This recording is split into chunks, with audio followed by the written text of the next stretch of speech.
Hello students, footprints without ফিটের 9th chapter volley এখন আমি পড়াতে চলেছি। আজ আমি ফার্স্ট পার্টটা তোদেরকে করাবো।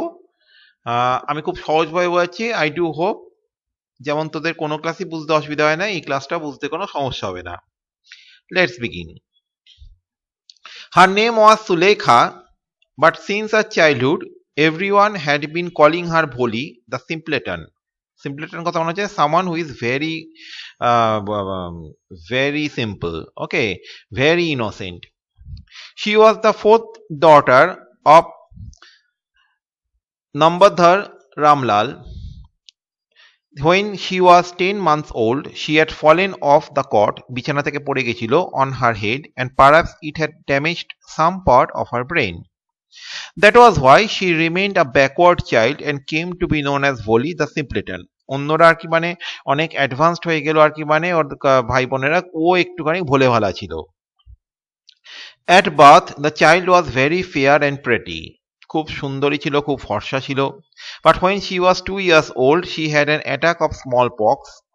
Only the eyes were saved, but the entire body was permanently disfigured by deep black pockmarks. মানে খুব আর কি মানে এবড়ো খেবড়ো দাগ হয়ে গেছিল সারা আর কি মানে স্কিনেতে। Little Sulekha could not speak till she was 5, and when at last she learned to speak she stammered, তোতলাতো। The other children often made fun of her and mimicked her. As a result she talked very little because she was very shy. Okay. Ramlal had 7 children, 3 sons and 4 daughters, and the youngest of them was Voli. সবচেয়ে ছোট ছিল Voli. It was a prosperous farmer's household and there was plenty to eat and drink. মানে সচ্ছল পরিবার ছিল, টাকা পয়সার কোনো অভাব ছিল না। All the children except Voli were healthy and strong. The sons had been sent to the city to study in schools and later in colleges. Of the daughters, Radha the eldest had already been married. The second daughter, Mangla's marriage had also been settled. When that was done, Ramlal would think of the third, Champa. They were good-looking, healthy girls, and it was not difficult to find bridegrooms for them. But Ramlal was worried about Voli. She had neither good looks nor intelligence. দেখতেও ভালো ছিল না, মাথায় বুদ্ধিও ছিল না। Voli was 7 years old when Mangla was married. The same year, a primary school for girls was opened in their village. The Tehsildar Sahib came to perform its opening ceremony. He said to Ramlal, as a revenue official, you are the representative of the government in the village, and so you must set an example to the villagers. You must send your daughters to school. That night, when Ramlal consulted his wife, she cried, are you crazy? If girls go to school, who will marry them? মেয়েরা যদি লেখাপড়া শেখে, মেয়েরা যদি স্কুলে যায়, তাহলে তাদেরকে কে বিয়ে করবে? But Ramlal had not the courage to disobey the Tehsildar. At last his wife said, I will tell you what to do. Send Voli to school. As it is, there is little chance of her getting married with her ugly face and lack of sense.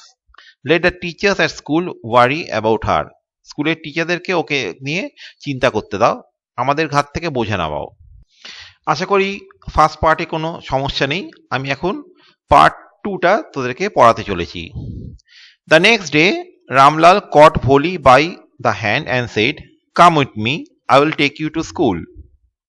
Voli was frightened, কারণ সে আগে কখনো বাড়ির বাইরে বেরোয়নি। She did not know what a school was like. She remembered how a few days ago their old cow Lakshmi had been turned out of the house and sold. সে দেখেছে কিছুদিন আগেই বাড়ির গরু লক্ষ্মীকে বিক্রি করে দিয়েছে, তো সে ভাবলো যে তাকেও বিক্রি করে দেওয়া হবে বোধহয়। No, no, she shouted in terror and pulled her hand away from her father's grip. What's the matter with you, you fool? Shouted Ramlal. I'm only taking you to school. Then he told his wife, let her wear some decent clothes today, or else what will the teachers and other schoolgirls think of us when they see her? Her new clothes had never been made for Voli. New clothes had never been made for Voli. The old dresses of her sisters were passed on to her. No one cared to mend or wash her clothes. But today she was lucky to receive a clean dress which had shrunk after many washings and no longer fitted Champa. She was even bathed and oil was rubbed into her dry and matted hair.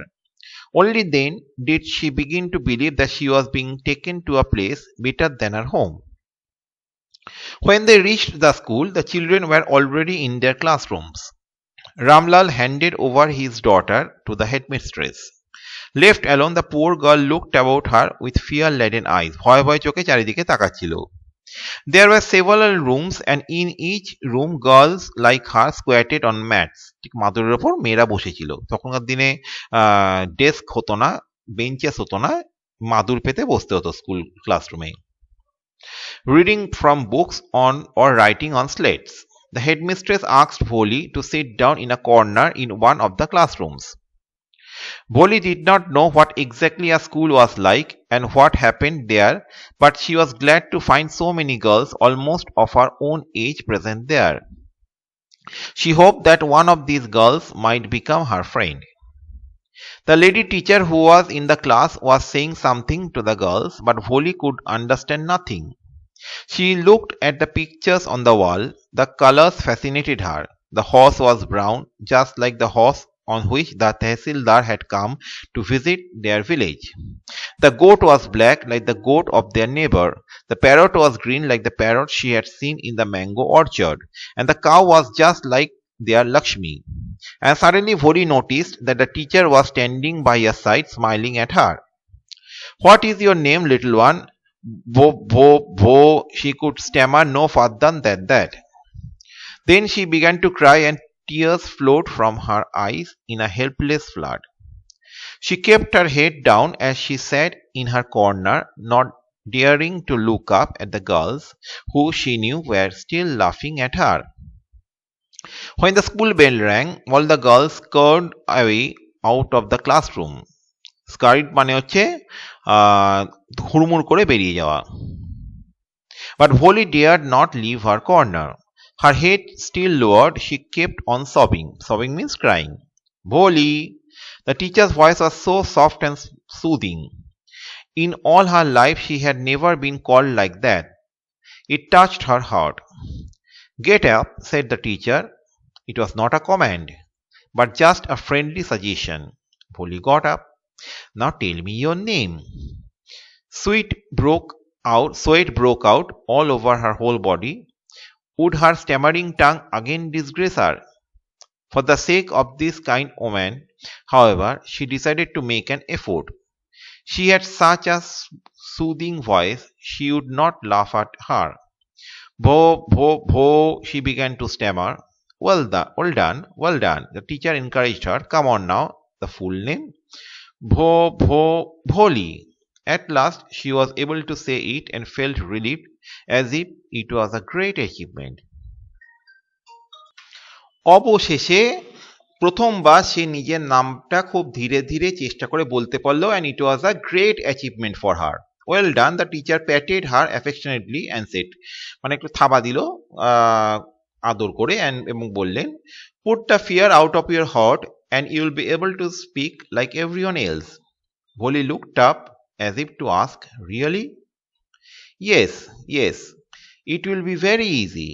You just come to school every day. Will you come? Bholi nodded. No, say it aloud. Yes. And Bholi herself was astonished that she had been able to say it. Didn't I tell you? Now take this book. The book was full of nice pictures and the pictures were in color. Dog, cat, goat, horse, parrot, tiger and a cow, just like Lakshmi. And with every picture was a word in big black letters. In 1 month you will be able to read this book, then I will give you a bigger book, then a still bigger one. In time you will be more learned than anyone else in the village.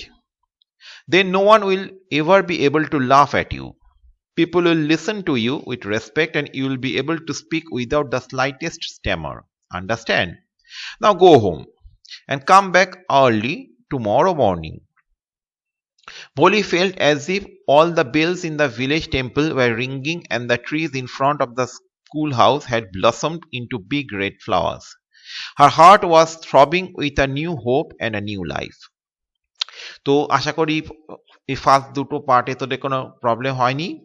আমি তোদের question answers দিয়ে দিচ্ছি, তোরা অবশ্যই literature কপিতে note down করে নিবি। Good bye.